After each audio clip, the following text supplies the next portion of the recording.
Hello, Giants fans. Welcome to Giants Baseball 101. I'm Gabe Vaughn, your host. I smell something cooking up. The Giants have dismissed Gabe Kapler. This news seems simple enough, and I doubt that it came as a surprise to anybody. But I think there may be more to this move than meets the eye. We're going to take a deep look into that, but first, I want to briefly go over the game today.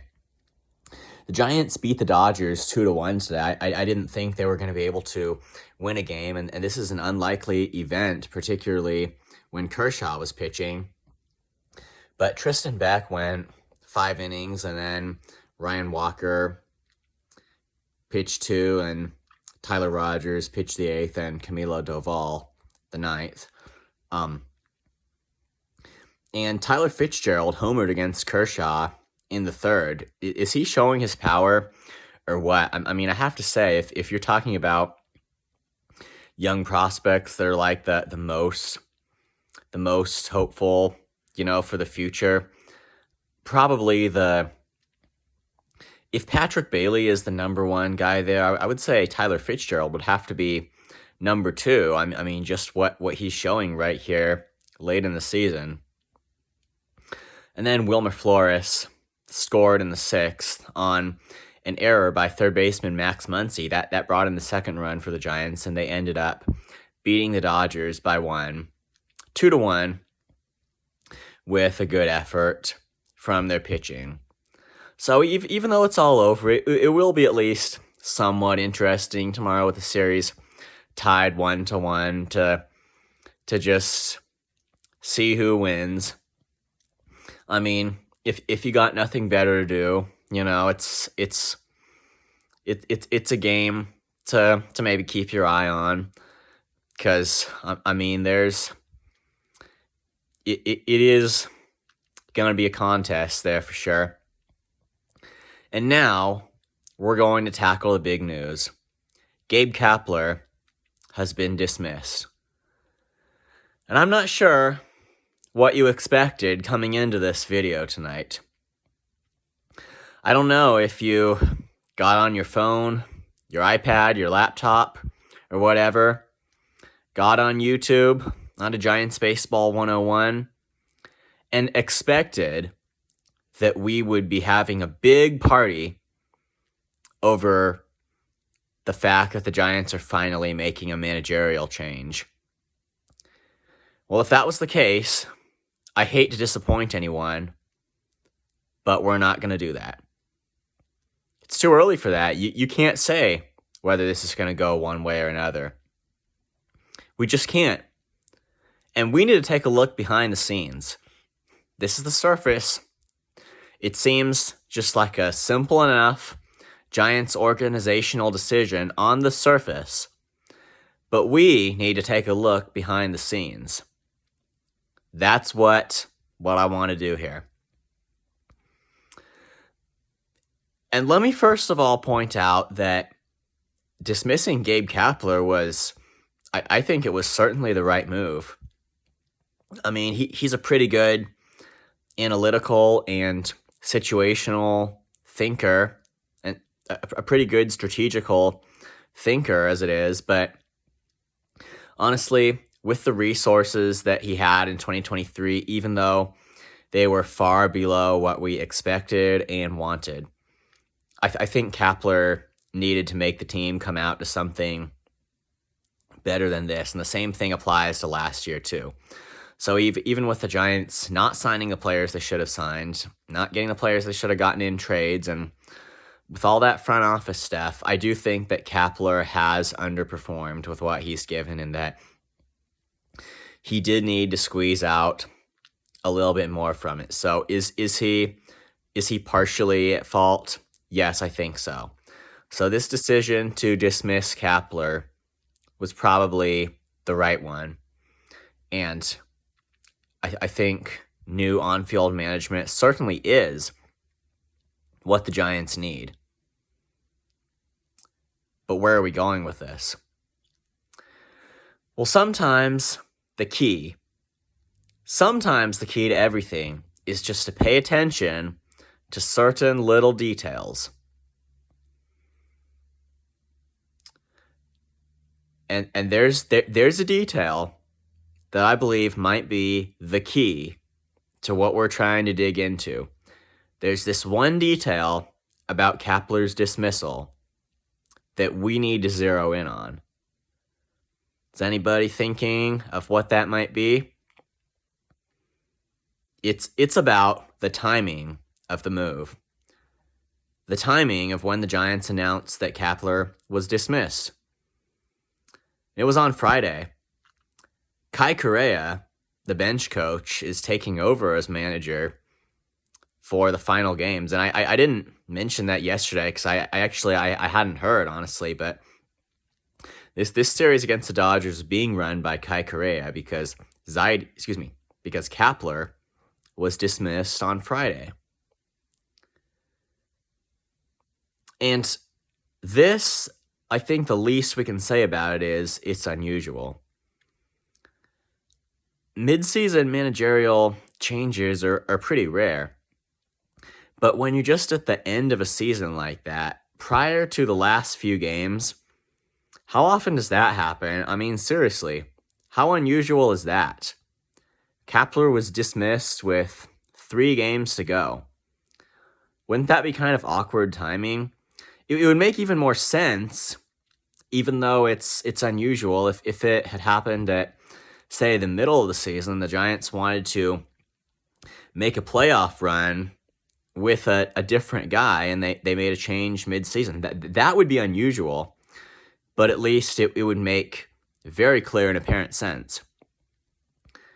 But have you thought about the timing of this managerial dismissal of Kapler right here? It was with 3 games to go. The Giants are out of the playoffs. They have nothing to gain or lose.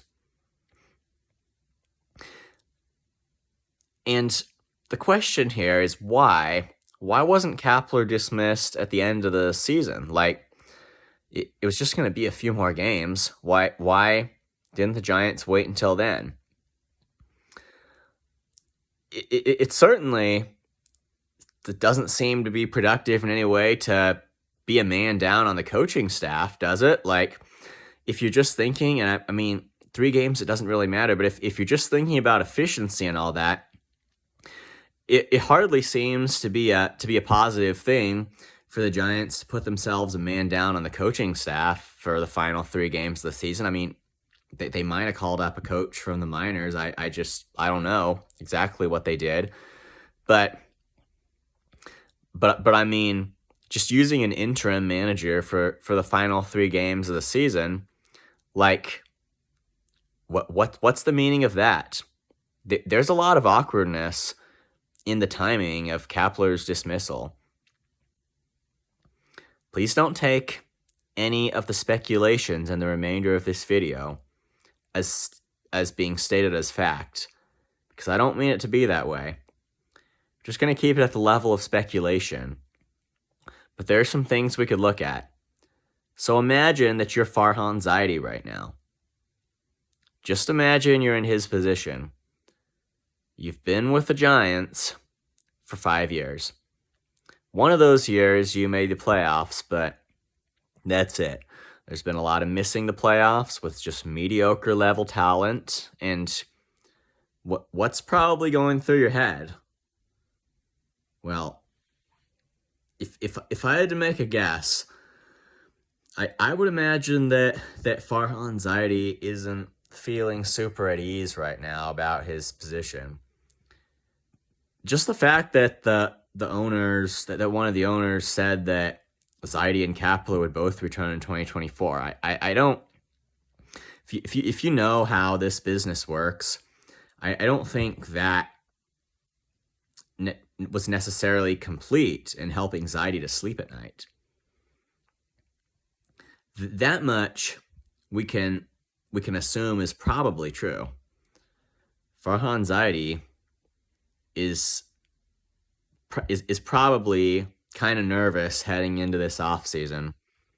It's likely that he realizes that he's going to be held accountable for his team's performance at some point, or he's likely to.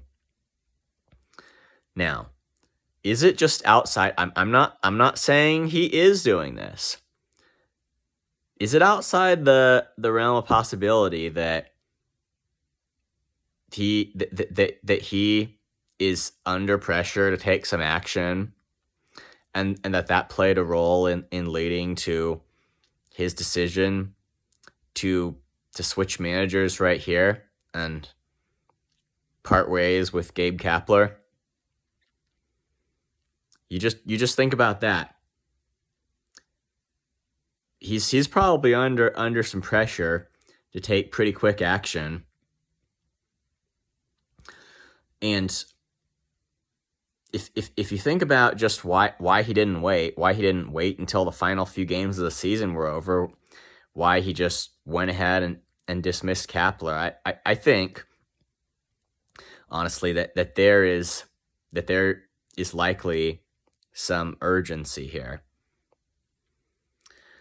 I think it's very possible that Farhan Zaidi has a strong belief that the attention's going to be on him this offseason, and that might not be good attention.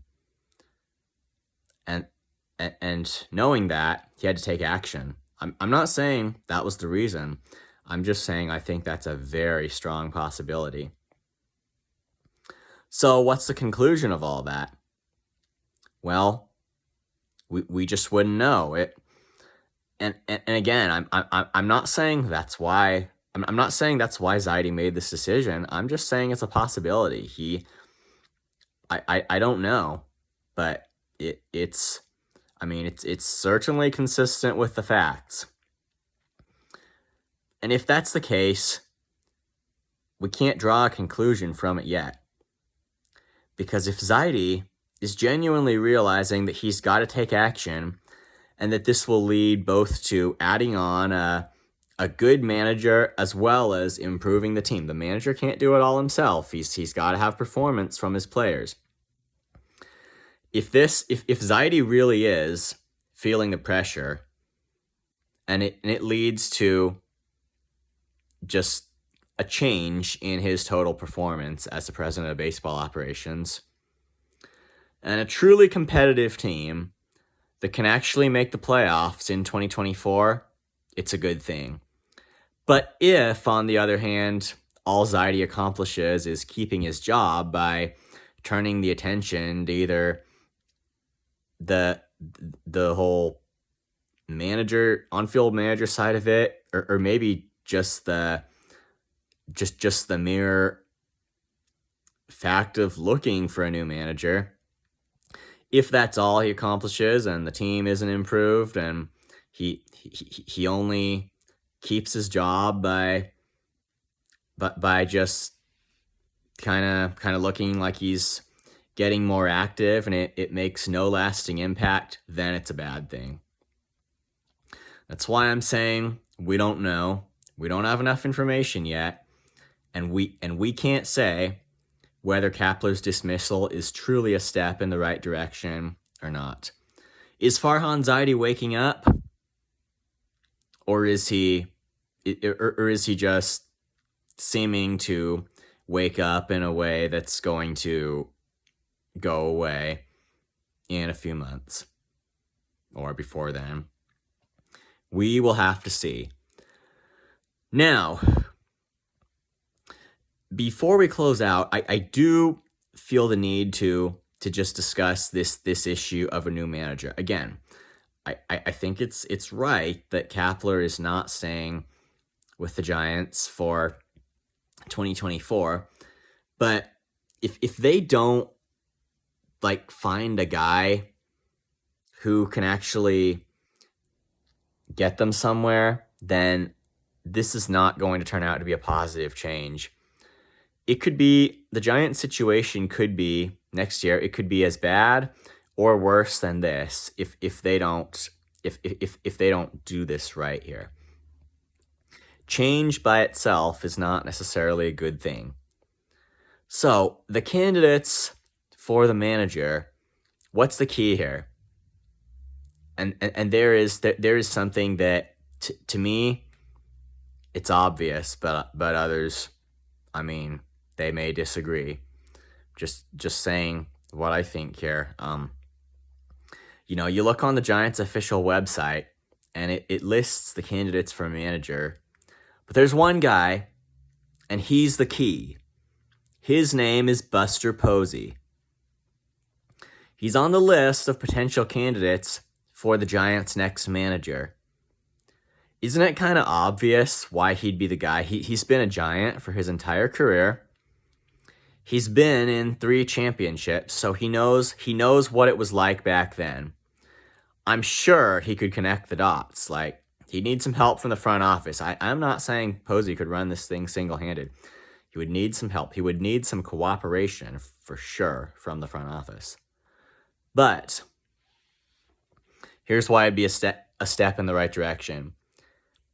He's just the time that he's played for the Giants, he's really one of the links between the championship era and the trash era, which came after that second half of the last decade, and unfortunately kind of going into this decade.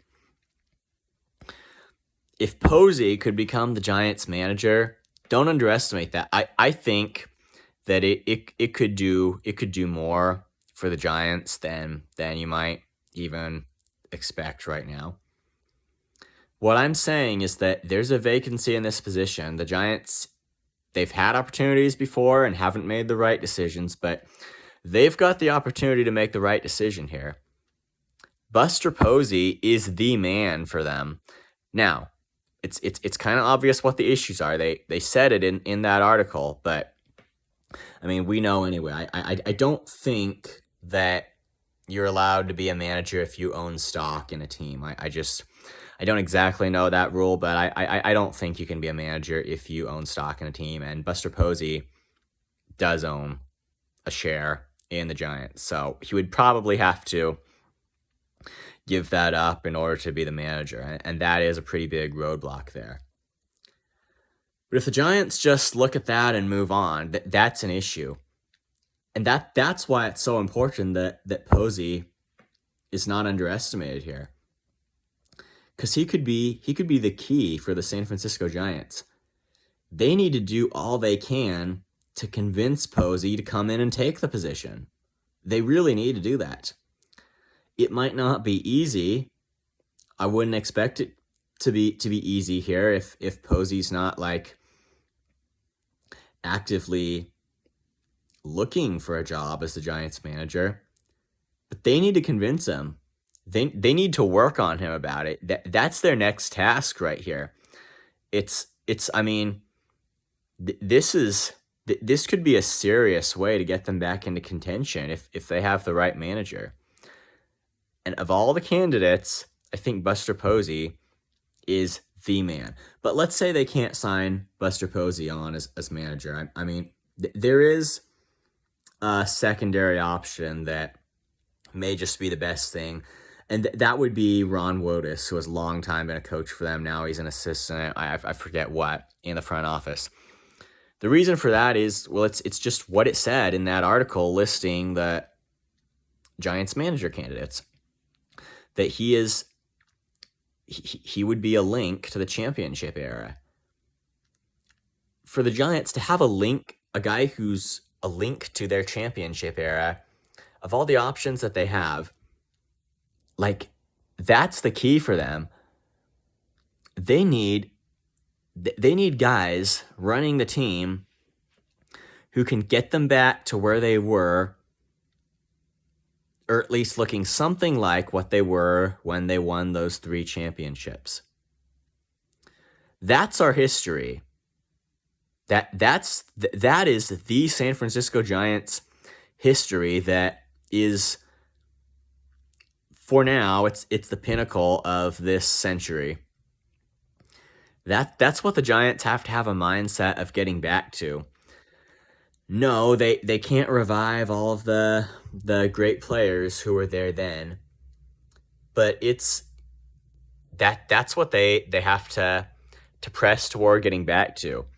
And I think that guys who were who know all about that era and who were with the Giants then, they could really be the key here if they were at the head of the team.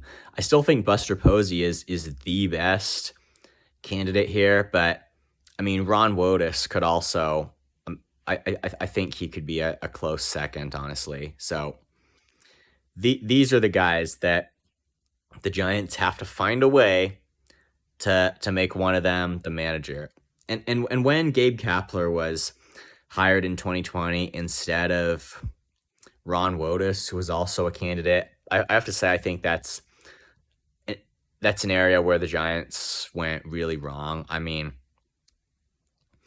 it's just it probably had something to do with Kapler having manager experience, which I mean that's if that's the case, it's ridiculous because like Wotus would have to like get his start somewhere too. And I think that might be an area where they went really wrong. And